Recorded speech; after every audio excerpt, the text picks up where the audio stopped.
semi-finalists. Cheers, Pyra. I'm here with Spirit and Fevin after that crazy series. And first off, Fevin, one of the things that really stood out to me was your champion selects and the preparation going into the game. So would you be able to talk a little about that? Was it like the infrastructure you guys had? Was it something to do with the team and the time? Was it Fnatic magic going into a series? What was it? No, this 2 weeks, we've been preparing a lot. It was like a two-week boot camp for us. And we really thought the champions I played today were good for the strategy. And I think I had a lot of impact in these games, and I just think double TP right now is really broken because you can just put silent pressure all the time, and then the team fighting is really good too. Yeah, the team fighting was really good, and you spoke briefly about the picks. I want to talk to you, Spirit, and you're basically playing a lot of meta junglers right now, and the series just went really well for you. So what went so well in those games? I just trust my teammates, and I just practiced 2 weeks for this LCS playoff, so I just play well, I think. Well, you played very well in that series. I do want to expand on that, Spirit. So you were talking about those picks as well, and the meta seems to have suited Fnatic. So top lane, Gamsu's playing tanks. You were playing meta stuff in the jungle. You, Fevin, were playing Azir in the mid lane. So do you feel like the meta does suit Fnatic right now? Actually, I think now this meta is not good for us, because actually Fabian Azir is pretty good, but my style is I don't prefer Azir, and Gamsu really good tank, but for me is I prefer gank top, But now if I go gank top, I will die with Gamsu, so I don't know, sorry. Oh, that's actually pretty interesting. Thank you for the answer. So last one to you, Fevin. You're now facing G2 in the semis. So what are your opinion on G2 currently, and how you're going to go up against them with less prep time as well? Facing G2 will be really hard because they have really strong players, and they're playing really good as a team, and they're very good at team fighting. But I think that we have a really good shot at actually beating them because we are really good at team fighting too, and we understand the game right now. And I feel like we played pretty good today, so I'm really confident going in. Okay, well, final one here, Spirit. So you guys are now going to Rotterdam. It's the first time that you guys have come together as a team. What does that mean to you that you're actually going to these to the finals at least, or at least over to Rotterdam? We play in Rotterdam? Really? My country, yes. In his country? Really? Yeah. I didn't realize it, so. Oh, congratulations. Oh, thank you. I will go to Paris with Fabian's home, yeah. Well, maybe you'll get some hidden power over there. Thank you very much for the interview, guys. We're going to send it over to the analyst to take a look at that series. I don't know who was a bigger troll there, Spirit for doing that, or Pulse for not asking Fevin about going to Rotterdam, which is great. But we can ask you as well. Reckless, congratulations. There weren't a lot of people that believed in Fnatic making it over Vitality before the series. You actually did. He called it for you guys. Just tell me your feeling, obviously, going into it after what you know of your scrims from this week, and then how it evolved after that 2-0. I mean, the most obvious thing for me, at least, is that we haven't been performing in best of ones. And from IM, we could kind of see that we were better in best of series because we were able to adapt. Because we constantly lost the first game and then adapted in between and brought it back. So going into today, we were more confident, I would say, than we would be if it were to be a regular season game. But obviously, next split it will be different with best of two system. But either way, that was kind of the theory behind it. So once we got into things and we actually felt like we had the upper hand, we just kept our cool, even though we dropped the third game and kind of just went back to what worked in game 1 and 2 and brought it out in game 4 again, and it worked out pretty well, I think. We noticed game 1 and 2, a lot of the decisions that were being made would just pretty much all go with the team. You had the Maokai, you had the Poppy, Sivir in game 2. How does that affect the team's communication? Is that actually easier? Because we sit up here and say, oh, well, it's an easy composition to run with Sivir. Is that actually the case? I mean, in general, double TP is kind of the way to go right now, as Fabian said. I think it's kind of hard if you are playing against a double TP comp and you only have one TP yourself, because there is going to be a lot of scenarios in the game when maybe one of the TPs are down, but you still have the other one, and the other team's TP is down. So you just have this constant pressure that you cannot walk into your jungle because you have the potential of getting TP behind. So I don't think it's necessarily about the Sivir at all, or the AD carry pick in general. It's just about who has the silent pressure, who has the potential to make the plays. And then it's just about pulling the trigger in the end.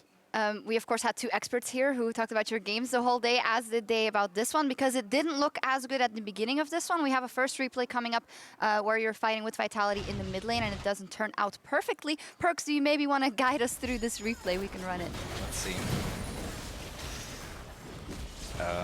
So yeah, I guess Gamsu was engaging, but Fabian was not there yet, so it was not a really good engage.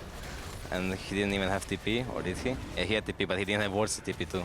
So it was just a poorly engaged by Gamsu, I think. And after that, they kind of overchase or like tunnel vision Gragas, and then Fabian goes in for support. Then after that, I think that's fine, but then he has to back off, but he didn't see GP. He was actually already dead.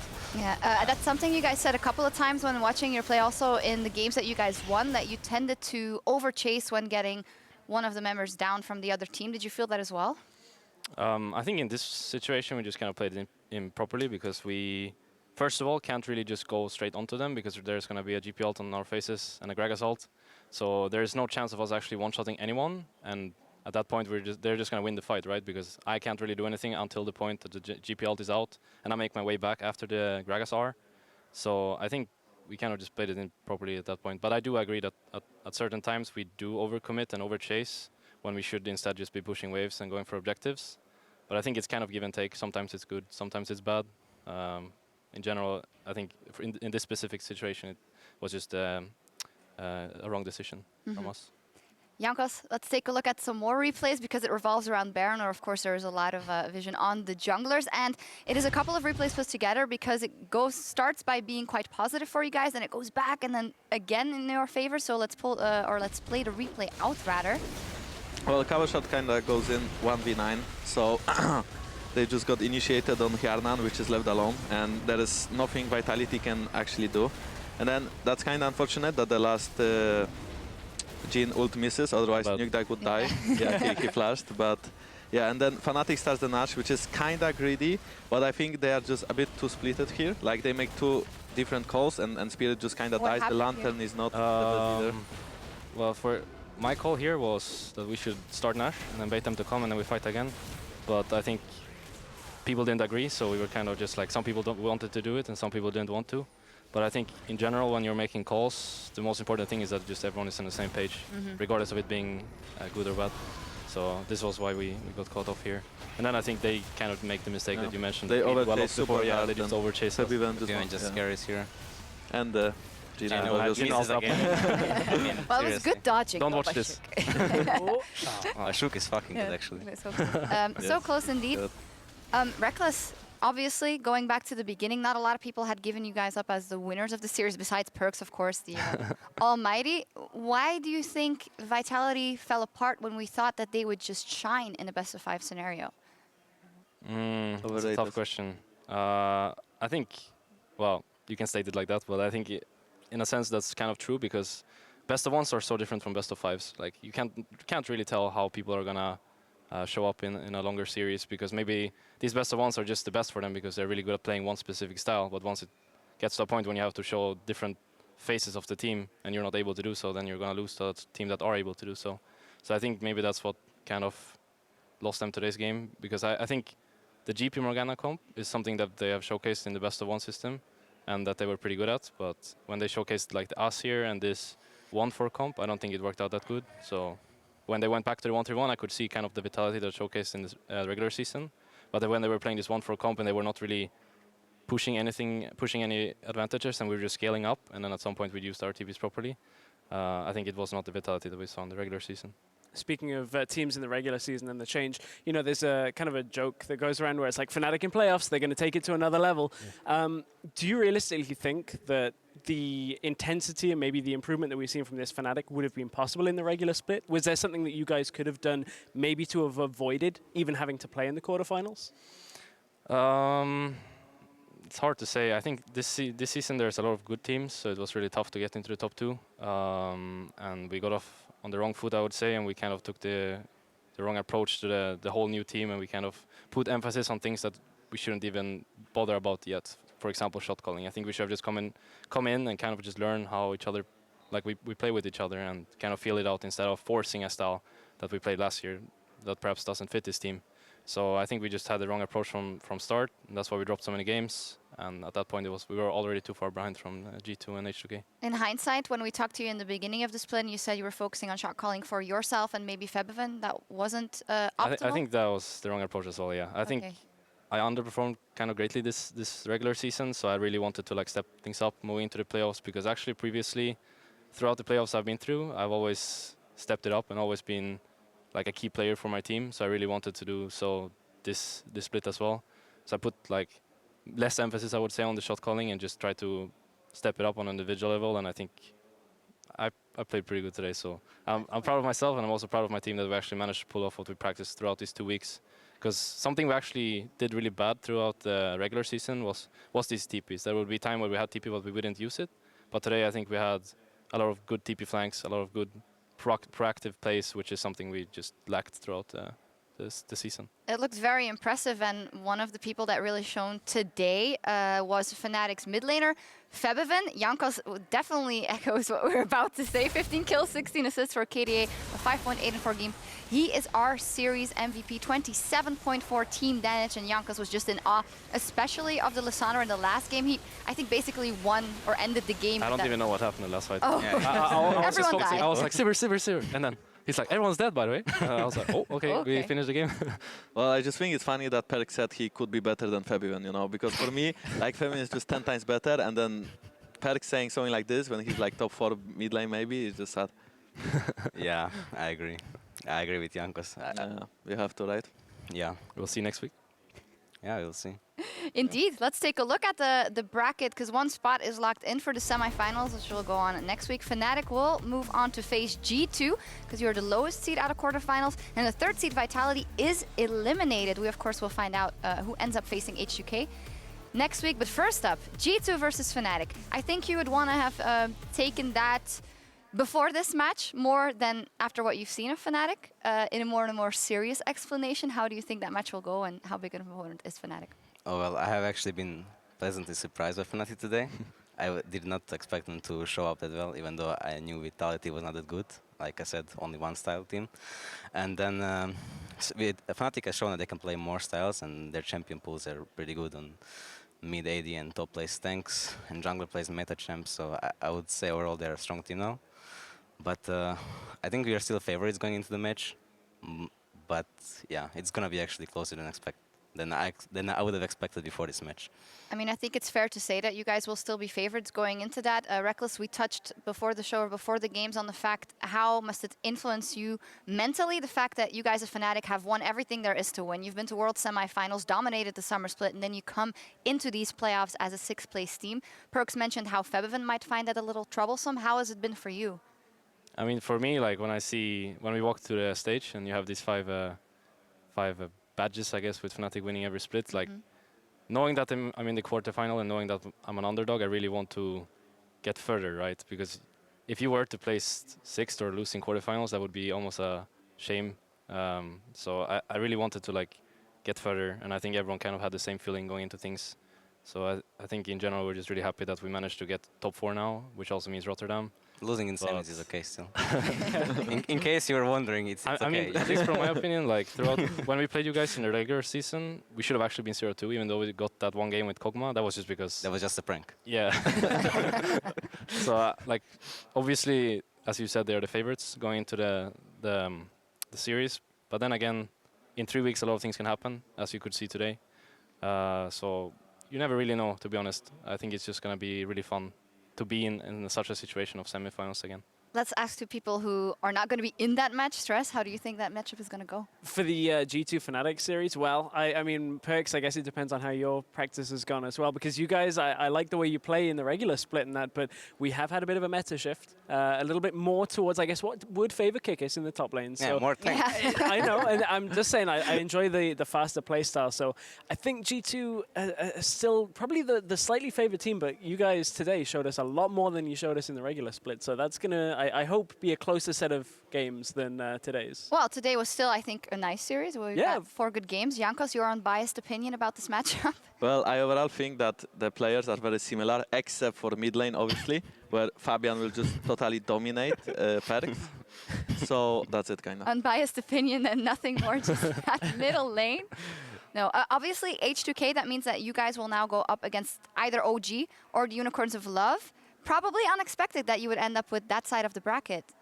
I mean, it's kind of unexpected, and we screamed Origin quite a lot, so hopefully we will not face them, just because we both know what each other plays. Maybe it's favorable for us, I'm not sure.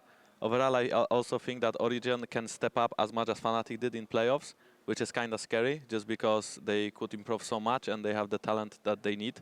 So hopefully tomorrow I would like UL to win, just because I think that their players are a bit worse. And then, yeah, if Origin steps up, it will be pretty good semi-finals, and then I don't want to see another Fnatic Origin finals, you know. So at least one of the teams needs to. Hey, it was a really good final in summer. Hey, we might have another Fnatic Origin UL G2 final. finals is okay. Origin G2, yeah. I'm kidding. I was going to say, I heard a lot of worried coaches maybe on Twitter as that game was ending, like, man, 2 weeks of prep out the window, because this, of course, now inverts our bracket. All the teams have been practicing Yes. for specific matchups, so completely different. But, you know, I think tomorrow's matchup is going to be a wealth of information, because I think that's going to be a close series. It's going to be a scrappy series. Oh yeah, as can well. I get a small prediction? UL OG? You're hoping UL, but Well, I think, to be honest, just because we scream Origin and we didn't scream UL, I think Origin is better team now. I think overall they stepped up really hard lately, and I think they will take the series probably like 3-1 or 3-0. I think OG 3-1. okay. Yeah, and I agree with Jankos. I mean, obviously scrims are scrims, but yeah. Yeah, Betting on scrims. yeah, or- judging by screens. Yeah. Yeah, I think also Origin has this kind of same. I would like mentality. I'm not sure if mentality is the right word, but I think they're in kind of the same seat as us, where they're not the greatest team in best of ones, but once it gets to the series, as they showcased last summer, they are one of the stronger teams. So you can't underestimate these guys. I think they're here to stay. So it's gonna be maybe something we don't expect from the results of regular season. Yeah, and we'll see what they decide to do in that they have the option to do substitutions in the middle of the series. But So isn't Origin 2-0 against Unicorns as well? yes. Yeah, okay. Origin. Yeah. I'm not completely sure, but I always thought if you Yeah, say yeah. something with confidence, it's all good. Yeah. Finally, over on Twitter, where you guys are sending in your questions with the hashtag #AskTheDesk, Johnny SV wants to know, what do you all think about the new AP tank top lane meta, or tank meta in general? We had quite an interesting discussion that Perks and Jankos found that the tank meta was actually quite interesting at this point because of the assassins that can be picked mid. I mean, it's not really that interesting for top laners, but Yes. it's just that the meta Well, it's from good for G2, that's for sure. it's just that the meta from this split is different from the meta from the last split, because last split was like scaling mid laners and then tank top laners like Azir, Victor, Orianna and stuff. But now you actually have an option to like pick, I don't know, Kassadin, Zed maybe, those champs who can actually pressure lane on mid lane as well, even though, as Reckless said and Vivian said, that double TP is just really OP right now, so Lissandra is a really high contested pick. But top lane meta is just really boring, I think, for me, like the 1v1s. I mean, I think, yeah, the 1v1s are boring, but at the same time, like, it's an island again, you don't really play around it, because both tanks will just farm up and scale, and the gank won't help as much. But I overall think that the meta right now is good overall, because you can play kinda everything, maybe except for top lane. Like, on every lane we see some different stuff, so I like the meta right now. And also the tanks are a bit more different, because I think the jungle tanks that are being played now are way more squishy than they were last year, because you don't actually go Cinderhulk, you go the AP item. So overall the damage on champions is higher and the tankiness is around the same, maybe lower. So I think the games should be more interesting, even though this BO5, like for example, the first game was like low kills, but the rest of the games I kind of find really nice to watch. I think one of the problems for me, though, with the current meta is if you look at games from LCK and that, if you let like Maokai Sivir through, it's so difficult to win against that kind of composition. It takes such a strong basis in the beginning of the game to put that behind. I think there's a lot of potential for those real strong team comps. And Yeah.